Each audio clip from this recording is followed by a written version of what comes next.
Sizni ortingizda 1 yillik, 1,5 yillik o'qituvchingizni, sizni, ota-onangizni mehnati, ishonchi yotibdi.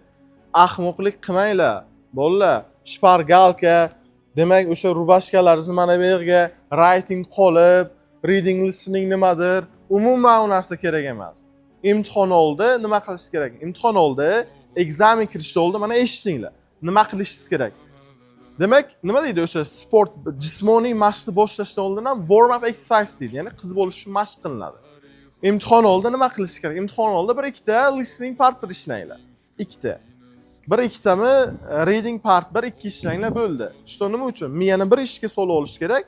Bitta fokus qaratish kerak, bitta writing task bilan sample, bitta task to sample ko'rish kerak, bo'ldi. Kerak emas. Mana bu top tushib qoladi, qismadonchi top tushib qoladi, ana bu qolipni yodlashim kerak. Yo'q, bu narsa yolg'on. Sen qolipni yodlaganing bilan ichkari kirasan, nima deydi? Hayajon leveli yuqori bo'lib ketishini hisobiga o'rgangan narsan 100% esingdan chiqadi. U hozirgacha o'rgangan narsang qoladi, lekin imtihondan oldin yodlab kirgan narsa eslaridan chiqadi.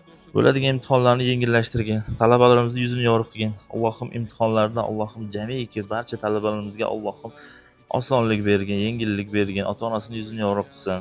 Ilmi Allohim o'ziga yuq bo'lgin. Ustozlariga Allohim doim yuzini yorug' qilib, yaxshi natijalar aytadigan talabaga, millatga, ummatga, xalqimizga xizmat qiladigan kadrlarni ko'paytirgin. Allohim yengillik bergin, doim yuzimizni yorug' qiling. Robbana atina fid dunya hasanatan va fil oxirati hasanatan. Qina azabannar bi rahmatika ya arham.